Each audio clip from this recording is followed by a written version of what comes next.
நான் உன்னோடு இருக்கின்றேன் என்ற நம்பிக்கை உனக்குள் இருக்கும் வரை எந்த துன்பமும் உன்னை தழுவ முடியாது. நான் கொடுக்கின்ற முதல் வரம் உனக்கு அமைதி. ஒரு மனிதன் எவ்வளவு பெரிய வீட்டில் இருந்தாலும் மனம் அமைதியாக இல்லாவிட்டால் நிம்மதி இருக்குமா? மனதை மெதுவாக சாந்தப்படுத்தி உள்ளே இருந்த பயத்தையும் குழப்பத்தையும் கோபத்தையும் பதட்டத்தையும் அகற்றி அமைதி தானாக உன்னை தேடி வரும்படி உன்னை தெளிவாக்க, உன் சிந்தனையை அழகாக்க இப்பொழுது முதல் வரமாக அமைதியை கொடுக்க வந்திருக்கின்றேன். அமைதிக்கு பிறகு கொடுக்க வேண்டியது நம்பிக்கை. நம்பிக்கை இல்லாத வாழ்க்கை என்பது திசை மாறிய படகு போன்றது. நம்பிக்கை உறுதியானால் தோல்வி கூட உனக்கு நண்பனாகி உன்னை வெற்றியை நோக்கி தானாக அழைத்து செல்லும். அப்படிப்பட்ட நம்பிக்கையின் வரமாக நம்பிக்கை என்கின்ற இரண்டாம் வரத்தை கொடுக்கின்றேன். மூன்றாவது வரம் பொறுமை. வாழ்க்கையில் சில விஷயங்கள் உடனே நடப்பது இல்லை. தாமதமான பின்னால் அதனோட கூட சேர்ந்த அர்த்தத்தையும் கொடுத்து பொறுமை உள்ளவனுக்கு நேரம் கூட துணை வந்து காக்கும். அதுதான் ஒரு நாள் பெரிய வெற்றியை தரும்.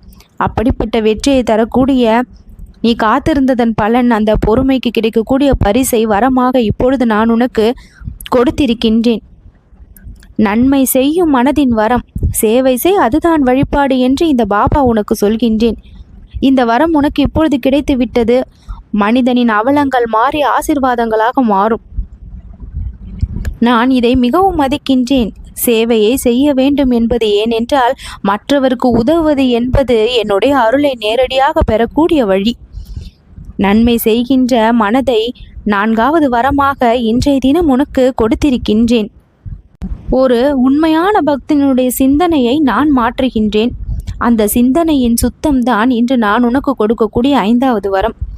எதிர்மறை எண்ணங்கள், பழைய வேதனைகள், கோபங்கள் இவைகள் எல்லாம் மெதுவாக கழுவப்படும்.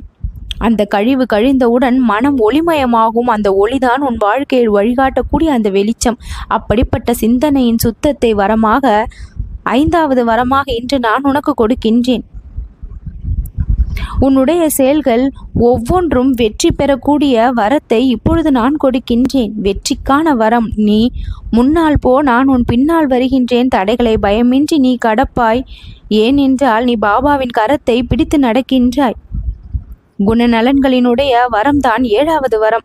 அன்பையும் தயையையும் தாழ்மையையும் நேர்மையும் பகிர்வையும் குணமாக கொண்டால் உன் முகத்தில் தெய்வீக ஒளி தானாக வரும். அந்த அழகான குணநலன்களை நீ இனி பெறுவாய். பாபா உனக்காக பெரிய கதவை, வெற்றி கதவை திறக்கப் போகின்றேன்.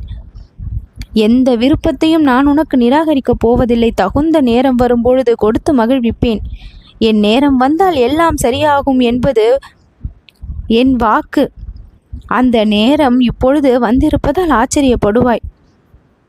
கடவுள் உணர்வினுடைய வரம்தான் அடுத்து நான் உனக்கு கொடுப்பது. அதுதான் ஞானத்தின் வரம்.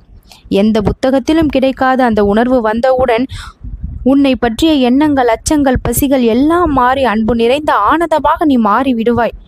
பாபா அருளினுடைய உச்ச நிலை அதுதான். எப்பொழுதும் நான் உனக்கு துணை நிற்கக்கூடிய வரத்தை 10வது வரமாக கொடுக்கின்றேன். உன் அருகில் நான் இருப்பேன் எப்பொழுதும். நீ பேசாமல் இருந்தாலும் நான் கேட்கின்றேன். நீ அழுதால் ஆறுதல் கொடுக்கின்றேன். நீ விழுந்தால் எழுப்புகின்றேன். நீ மகிழ்ந்தால் நான் சிரிக்கின்றேன். இந்த உறவு முடிய போவதில்லை, தொடரும்.